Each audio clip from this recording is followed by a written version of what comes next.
Olá amigos, tudo bem? Bom, deixa eu me apresentar. Para quem não me conhece, meu nome é Adriano Cotti, sou professor de Direito Penal e Processo Penal, sou advogado criminalista e estou fazendo hoje um vídeo voltado para aquelas pessoas que irão prestar o exame da OAB, que estão se preparando para os mais diversos concursos públicos. Bom, qual é o tema que eu escolhi para essa nossa videoaula? Amigos, hoje nós vamos tratar de um tema do processo penal bem interessante e bem peculiar. Tá? Vai ser um assunto, meus caros, da sentença penal. Mais precisamente sobre os institutos da emendatio e da mutatio libelli. Essa matéria, esse tema, ele costuma cair muito em prova. Existem bancas que têm verdadeira predileção pelo Instituto da emendatio e da mutatio libelli. Então nós vamos falar um pouquinho sobre esses institutos, principalmente para alertar vocês das armadilhas que podem advir em relação ao tema. Bom, meus amigos, antes de falar diretamente, antes de entrar diretamente no tema emendatio e mutatio, é preciso que a gente lembre antes dois grandes princípios que possuem relevância na sentença penal. Eu estou falando do princípio da correlação e também do princípio da consubstanciação. Creio que quem está se preparando, muitas pessoas se preparando para concurso público, já ouviu falar nesses princípios e sabem que esses princípios precisam ser obedecidos. O que é, meus grandes amigos, o princípio da correlação? É simples. Esse princípio, ele entende, ele traz, ele diz que a sentença precisa ser um espelho da denúncia. Ou seja, o juiz, quando ele vai proferir a sentença, quando ele vai proferir a sua decisão, ele tem que estar limitado aos estritos termos da denúncia. Não podendo, obviamente, julgar extra ou ultra petita. Se ele fizer isso, é nula a sentença. Então a sentença tem que estar limitada à denúncia ou queixa. A sentença tem que ser um espelho desordial acusatória. Isso é a correlação. Agora, o que seria o princípio da consubstanciação? Que nome estranho, que princípio é esse? Amigos, entendam assim, prestem bem atenção. Quando o Ministério Público vai elaborar a denúncia, acusar um réu, ele tem que colocar na denúncia uma história. A exposição do fato criminoso com todas as suas circunstâncias. E precisa dar um nome para esses fatos. Então ele coloca lá, assim agindo, incidiu o réu no crime de furto, artigo 155 do Código Penal. Está dando um nome a esses fatos. Meus amigos, vocês precisam entender que quando o réu se defende, ele se defende dos fatos e não daquela capitulação jurídica que o MP colocou. Até porque os acusados não são obrigados a conhecerem esses termos técnico-jurídicos. Então o réu ele se defende dos fatos e não da capitulação jurídica. Isso é o princípio da consubstanciação. A defesa dos fatos e não essa aderência a termos técnicos, a definições jurídicas específicas. Bom, esclarecendo o que seria a correlação, estabelecendo o que seria a consubstanciação, tá? Agora a gente tem que entender que alguns institutos podem, amigos, movimentar esses princípios. Que institutos são esses? A emendatio libelli e a mutatio libelli. Emendatio e mutatio são dois institutos voltados à sentença que podem, meus amigos, então, trazer alguns aspectos relevantes à correlação e à consubstanciação. Bom, vamos começar a falar sobre eles. O primeiro instituto que eu vou trabalhar agora com vocês é o instituto da emendatio libelli. Bom, o que é isso? O que é emendatio libelli? Meus amigos, emendatio libelli é a emenda da acusação. São casos que a acusação precisa ser emendada, corrigida, tem que haver uma correção por um motivo ou outro. Casos em que haverá uma correção da acusação, por isso emendatio libelli. Bom, onde está a previsão legal desse instituto? Está, meus amigos, no artigo 383 do CPP. Então tu olha aí no teu Código de Processo Penal, lá no artigo 383, tu vais ver uma coisa bacana. Você vai ver o texto que diz assim, acompanha comigo. O juiz, sem modificar a descrição do fato contida na denúncia ou queixa, poderá atribuir-lhe definição jurídica diversa, ainda que em consequência tenha de aplicar pena mais grave. Então, meus caros, cuidem isso. A lei não fala emendatio libelli, essa expressão é doutrinária, diz respeito ao artigo 383. Vamos entender o que quer dizer isso. Isso quer dizer, pessoal, que o Ministério Público denunciou o réu e durante o processo nada novo aconteceu. Não surgiu nenhuma novidade. A última novidade estava na denúncia. Todos os fatos estão só na denúncia. Mas, na hora do julgamento, o juiz acaba fazendo uma interpretação diferente desses fatos. Uma interpretação diferente daquela que o acusador teve ao oferecer a denúncia ou queixa. Como assim? Exemplo, pessoal, olhem só. Vamos supor que o Ministério Público tenha oferecido denúncia contra o réu por crime de estelionato. Artigo 171 do Código Penal. Certo? Muito bem. O processo seguiu normalmente e chegou para o juiz proferir sentença. O juiz está diante do processo. Ele olha o processo e conclui: bom, tudo que está aqui no processo está provado, tudo realmente aconteceu, o réu se defendeu de todos os fatos, não surgiu nada novo depois. Mas, com a devida vênia, eu discordo do Ministério Público quanto ao crime praticado.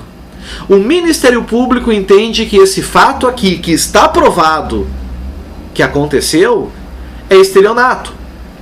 E classificou como estelionato. Mas eu, magistrado, eu, juiz, entendo que aqui não é um estelionato. Que esse crime se caracteriza por ser um furto qualificado. Um furto qualificado pela fraude. Ou seja, eu não acho que é o 171 do Código Penal. Eu, juiz, na hora de julgar, entendo que aqueles fatos ali caracterizam o 155, parágrafo 4º do Código Penal. Um furto qualificado pela fraude. Eu posso, como juiz, condenar o réu por furto qualificado pela fraude, sendo que o MP entendeu que aqueles fatos eram de estelionato? A resposta é sim. Eu posso. Por quê? Porque, amigos, não surgiu nada novo, e em obediência ao princípio da consubstanciação, o réu se defende dos fatos, e todos os fatos estavam à sua disposição para ele se defender, e efetivamente se defendeu. Eu posso condenar pelo outro crime porque eu entendo que a definição jurídica é diversa daquela. É o que diz, meus amigos, o 383. Olha lá, o juiz, sem modificar a descrição do fato contida na denúncia ou queixa, poderá atribuir-lhe definição jurídica diversa. Está lá. Então eu posso. O nome disso é emendatio libelli. Eu emendei a acusação. Alguém vai dizer, mas professor, olha só que questão interessante. Olha o que aconteceu. O estelionato, ele tem pena de 1 a 5 anos. O furto qualificado pela fraude, que no exemplo o juiz condenou, tem pena de 2 a 8. É mais grave. Pode mesmo assim condenar? Pode, amigos. Mesmo que a pena seja mais grave, o juiz pode entender que o fato é diverso e condenar pelo crime que ele entende. É preciso aditamento do MP? Não, porque não tem o que incluir. Todos os fatos estão na denúncia. Não surgiu nada novo. Cuidem isso. Certo? Bom, isso, meus amigos, é o que eu estou mostrando para vocês, que é a chamada emendatio libelli, a emenda da acusação.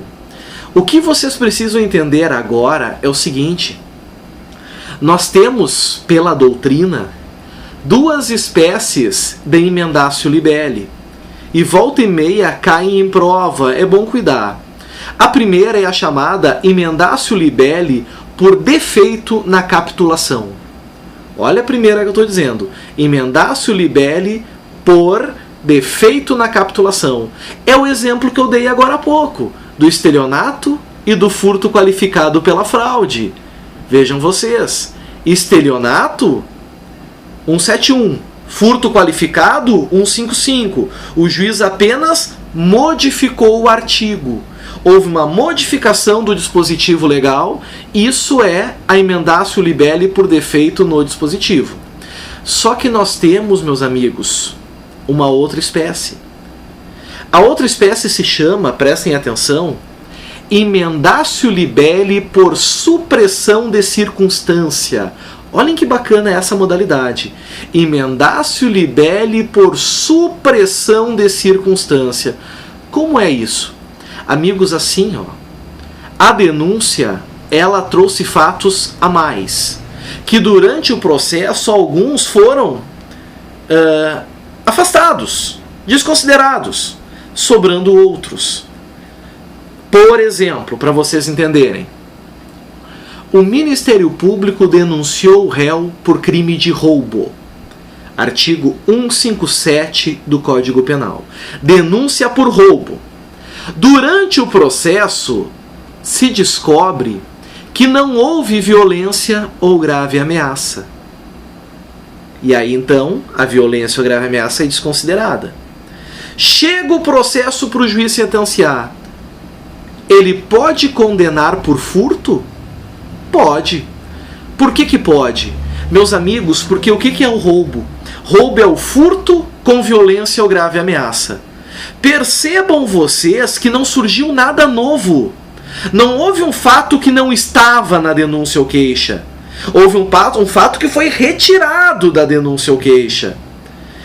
O réu se defendeu do furto? Se defendeu. Se defendeu da violência ou grave ameaça? Se defendeu, porque tudo estava na denúncia. Mas durante a instrução foi retirada essa característica. Isso é emendatio libelli. Vejam vocês, por supressão de circunstância. Uma circunstância foi suprimida, retirada. Certo? Outro exemplo, para a gente deixar isso muito bem claro. Meus camaradas, olhem só. O réu foi denunciado por crime de peculato. O MP denunciou por peculato, artigo 312 do Código Penal. Caput. Aí, o que aconteceu, pessoal? Durante o processo se descobriu que o réu não era funcionário público. Então não usou dessa circunstância para se apropriar de um bem público ou particular. O juiz, amigos, quando chegar o processo para ele proferir sentença, nada impede que ele condene o réu, não por peculato, já que não é funcionário público, mas por apropriação indébita. Isso é uma emendatio libelli por supressão de circunstância. A circunstância funcionário público saiu. Percebam que não surgiu nada novo. Tudo estava na denúncia. O que é o peculato? É uma apropriação praticada por funcionário público. O réu se defendeu da apropriação? Sim. Se defendeu de ser funcionário público? Sim. Então aí nós estamos diante de emendatio libelli. A pena pode ser mais grave e não é preciso nenhum aditamento, porque todos os fatos estavam à disposição do réu para se defender na denúncia.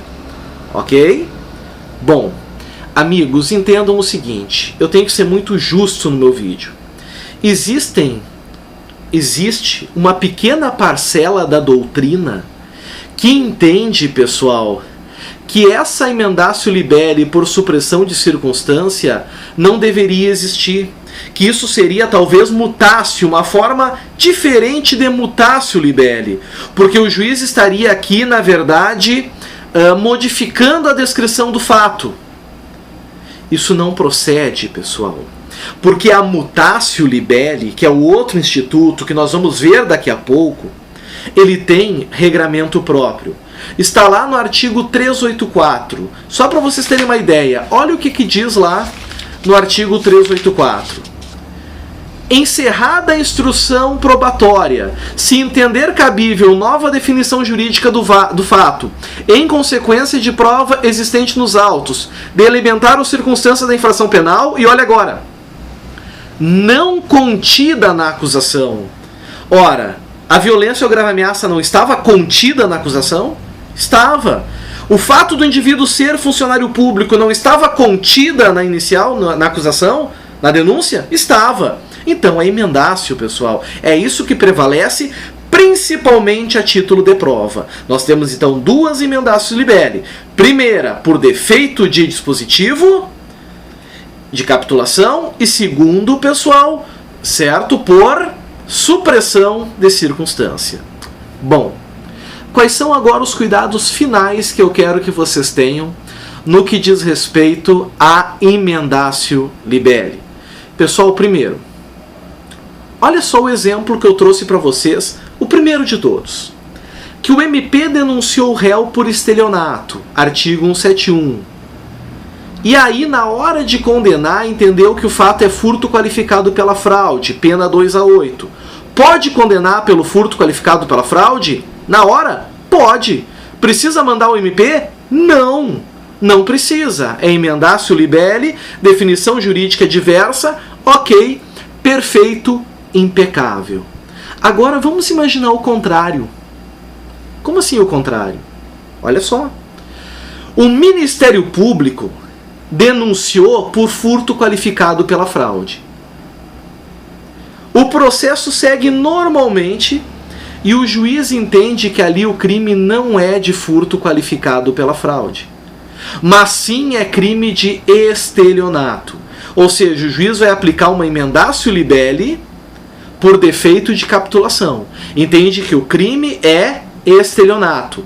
Nesse caso, nessa emendatio libelli, o juiz pode condenar de imediato? A resposta é não.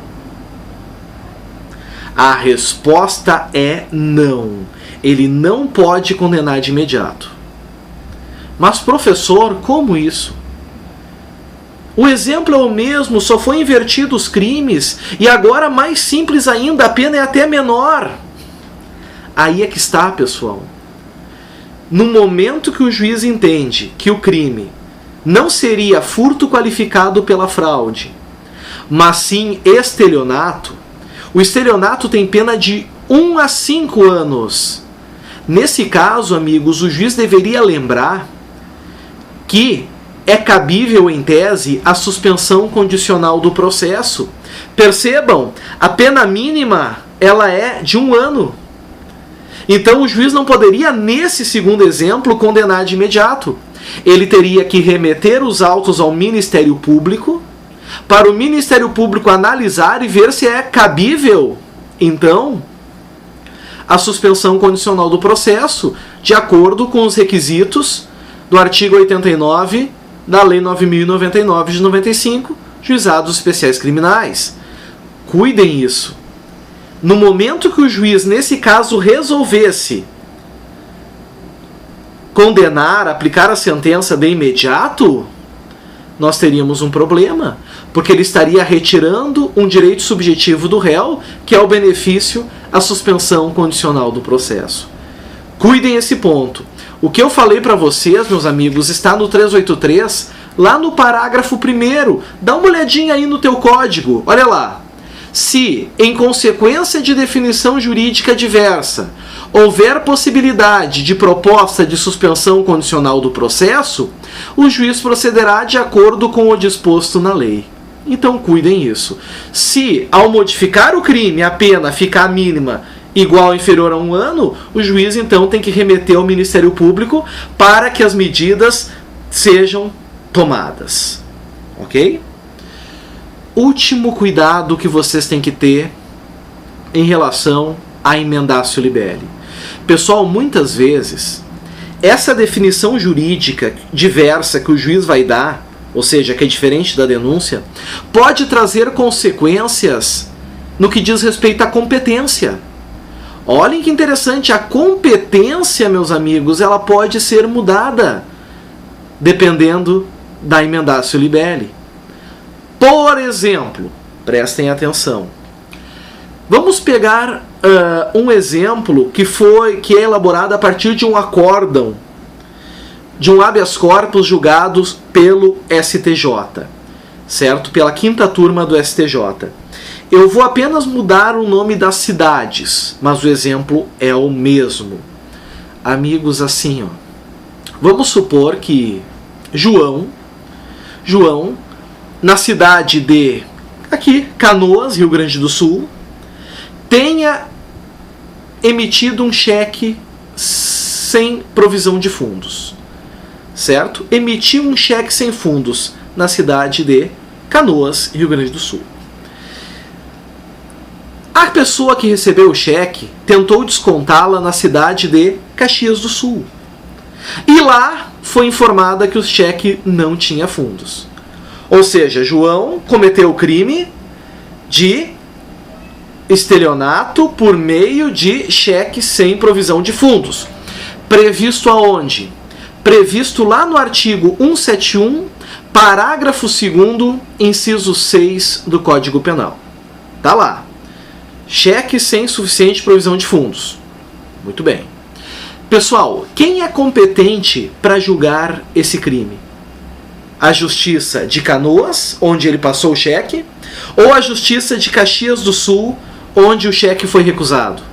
Bom, para isso, pessoal, existe uma súmula, que é a súmula 521 do STF, que resolve esse problema. Olha o que diz a súmula. Leiam junto comigo.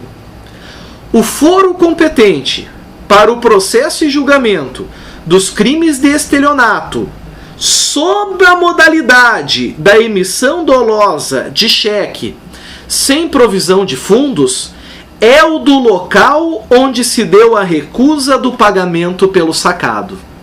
Viram que bacana? Então, nesse meu exemplo, o competente é o foro de Caxias do Sul. Lá é competente porque foi onde se deu a recusa. Então vamos supor que o Ministério Público lá em Caxias do Sul, de primeira instância, ofereça a denúncia pelo crime do 171, parágrafo 2º, inciso 6. Todo o processo seguiu sem nenhuma novidade. Os autos chegaram ao juiz. O juiz olhou e disse: tudo aqui está provado, mas tem um detalhe.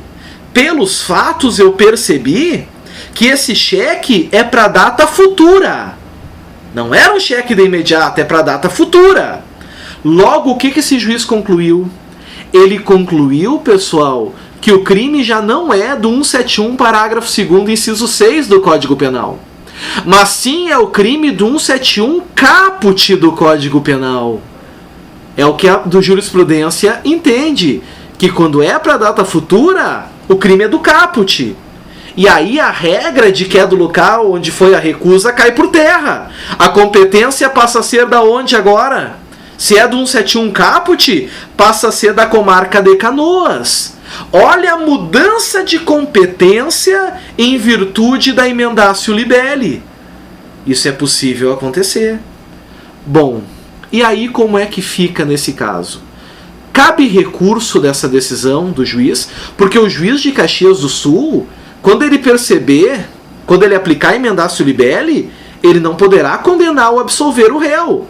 Ele está apenas se reconhecendo incompetente. desse reconhecimento de incompetência, cabe recurso de apelação. Não pelo 593, inciso 1, porque não houve condenação ou absolvição, mas pelo 593, inciso 2 do CPP, pela decisão com força de definitiva. De qualquer modo, transitada em julgado essa decisão da incompetência, os autos têm que ser remetidos aonde? À comarca de Canoas, para seguir o feito. Vejam que a emendácio libelli teve força de alterar a competência. É o que diz o parágrafo 2º do 383. Olhem lá. Tratando-se de infração da competência de outro juízo, a este serão encaminhados os autos. Pronto. Resolvido. Bom, amigos, isso que eu falei para vocês nesse período diz respeito a emendácio libelli. A gente entra agora no segundo instituto, não menos importante, que é o instituto da mutatio libelli. Agora não é uma simples emenda à acusação. Agora nós temos, senhores, uma mudança na acusação. Agora, pessoal, surge algo novo que não estava na denúncia ou queixa. Não estava lá. Onde nós encontramos na lei? Nós encontramos no artigo 384. Peguem aí, artigo 384 do CPP. Olhem o que diz o caput. Encerrada a instrução probatória, se entender cabível nova definição jurídica do fato, em consequência de prova existente nos autos, de elemento ou circunstância da infração penal não contida na acusação, o Ministério Público deverá aditar a denúncia ou queixa no prazo de 5 dias, se em virtude dessa houver sido instaurado o processo em crime de ação pública, reduzindo-se a termo o aditamento quando feito oralmente. Tá, meus amigos, eu vou dar um exemplo e vocês vão entender muito bem a diferença da emendácio libelli para a mutatio libelli. Imaginem o seguinte, olhem só. Imagine, pessoal, que Joana foi vítima de um crime de cárcere privado de João, seu ex-companheiro. Inconformado com o fim do relacionamento, João decidiu trancar a Joana no porão de casa para aplicar-lhe um castigo. O Ministério Público denunciou o João pelo crime de cárcere privado, artigo 148 do Código Penal. Durante a instrução processual, veio uma informação que não estava na denúncia. Que informação é essa? Que João tinha ligado para o pai de Joana pedindo para ele 10 mil reais a título de danos morais. E agora, pessoal? Essa informação estava na denúncia? Não, não estava.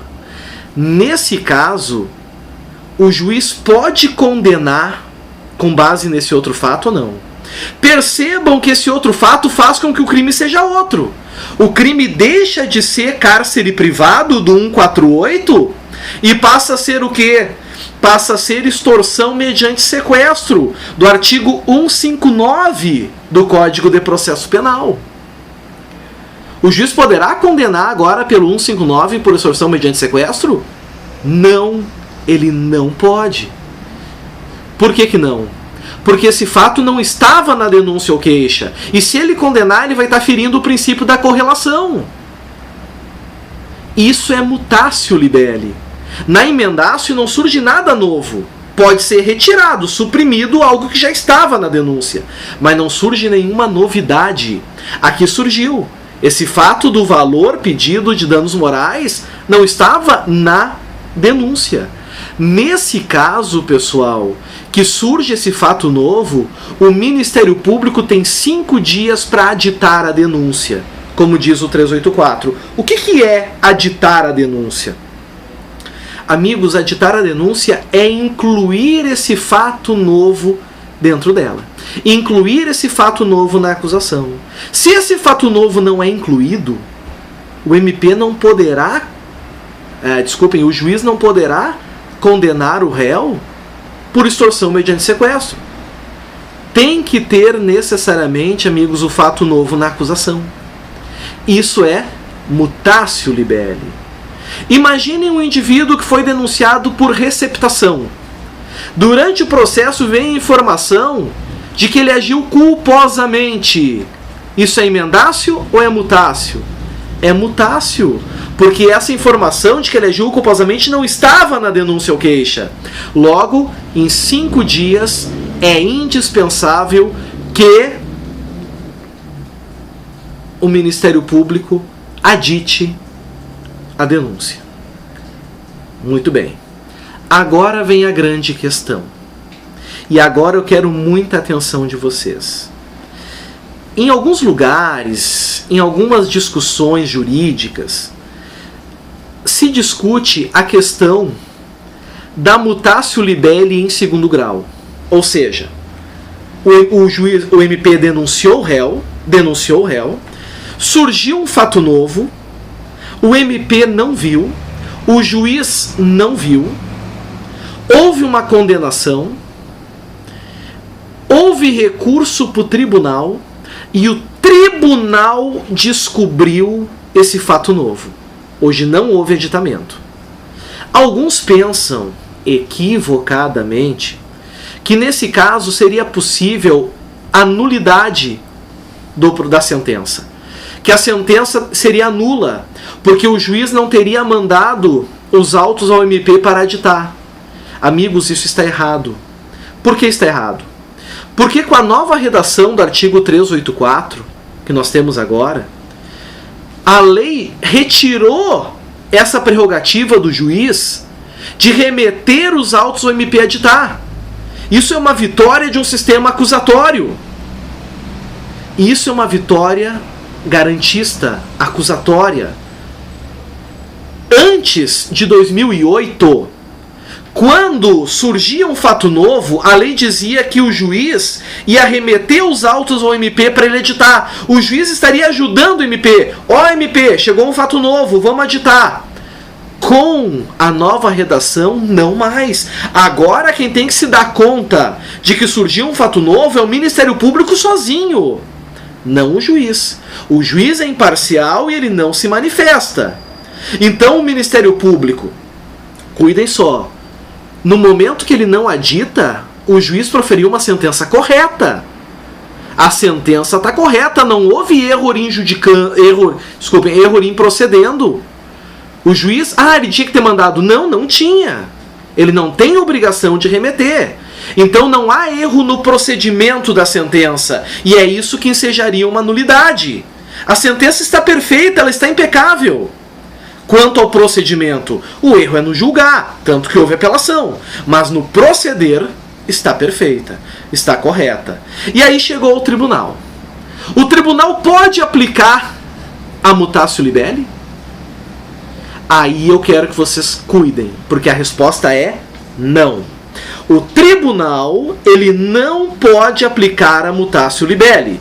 Nós temos uma súmula vedando, é a súmula 453 do STF. Olhem aí, pessoal, olha o que diz a súmula 453. Não se aplicam à segunda instância o artigo 384 caput, parágrafo único, e hoje nem tem mais o parágrafo único, certo? Que permite dar nova definição jurídica do fato criminoso, ainda nova definição jurídica do fato criminoso, né, o que diz a súmula 384, de circunstância não contida na denúncia ou na queixa. É defesa ao tribunal. O tribunal não pode aplicar a mutatio libelli. Mas aí vem a questão. Vamos imaginar o fato. Vamos imaginar o caso, tá? Olha o caso. O MP denunciou por receptação dolosa. Durante a instrução veio o fato de que o réu agiu culposamente. O MP não percebeu. Não percebeu. O juiz condenou pela receptação. A defesa apelou, recorreu. E lá o tribunal verificou esse fato novo. verificou o fato novo da questão da culpa. O tribunal, tá, poderá anular o processo? Não. A sentença do juiz foi perfeita no procedimento. Houve erro no julgar, porque se era culpa não podia condenar por receptação dolosa. O juiz pode condenar pela receptação dolosa? O tribunal? Não, porque eles viram que o réu agiu com culpa. Logo não podem manter a condenação da receptação dolosa. Pode o tribunal condenar por receptação culposa? Não, porque o réu não se defendeu da imprudência ou negligência. Lembrem, o MP não aditou. Não pode. Qual é a única saída ao tribunal? A única saída é a absolvição. O tribunal apenas pode absolver. Claro, amigos, no momento que o MP não adita e chega ao tribunal, a declaração de nulidade seria um prêmio ao Ministério Público. Percebam vocês. Aí por culpa dele houve uma anulação. Não pode. O erro foi injudicando, não improcedendo. É importante ter isso em mente. Então não pode, meus amigos, o tribunal anular, condenar pelo crime da denúncia ou condenar pelo novo crime. Ele tem que obrigatoriamente absolver. Por que o tribunal não pode aplicar a mutatio libelli? Por que ele não poderia, pessoal, permitir que o Ministério Público adite a denúncia? Amigos, é óbvio. Vamos supor que o tribunal pudesse aplicar a mutatio libelli. Vamos supor que o tribunal, amigos, permitisse que o Ministério Público aditasse e, nesse meu exemplo, incluísse a imprudência e a negligência do indivíduo na receptação. Beleza, quem é que ia aditar? O promotor de primeiro grau que ofereceu a denúncia ou o procurador? Teria que ser o promotor, porque o procurador não é parte, ele é custos legis. E vamos supor que o promotor adite. Para quem ele ia devolver os autos? Para quem ele devolveria? Ele devolveria para o juiz que proferiu a sentença? Aí, pessoal, o que teria acontecido? O tribunal tinha sido o juízo a quo e o juiz de primeiro grau teria sido o juízo ad quem? Óbvio que não. Ah, mas então o promotor manda direto pro tribunal. Impossível, pessoal, porque estaria suprimindo o grau de jurisdição. O tribunal iria estar aplicando, julgando coisas que o juiz não teve possibilidade, ferindo o princípio do duplo grau de jurisdição. Por isso a súmula 453. Por isso não pode haver nulidade. Esqueçam qualquer história como, por exemplo, provas de advogado e absolvição, provas para Ministério Público, etc., é nulidade. Não há nulidade. E se tem julgado decidindo pela nulidade, é totalmente equivocado. Nulidade só em relação a erro improcedendo, a sentença foi correta. Cuidem isso. Meus caros, é um pequeno vídeo trazendo a vocês, então, algumas regras que envolvem a emendatio e a mutatio libelli. Espero que contribua. Aguardem novos vídeos. Um grande abraço a todos. Fiquem com Deus. Até o próximo encontro. Tchau, tchau.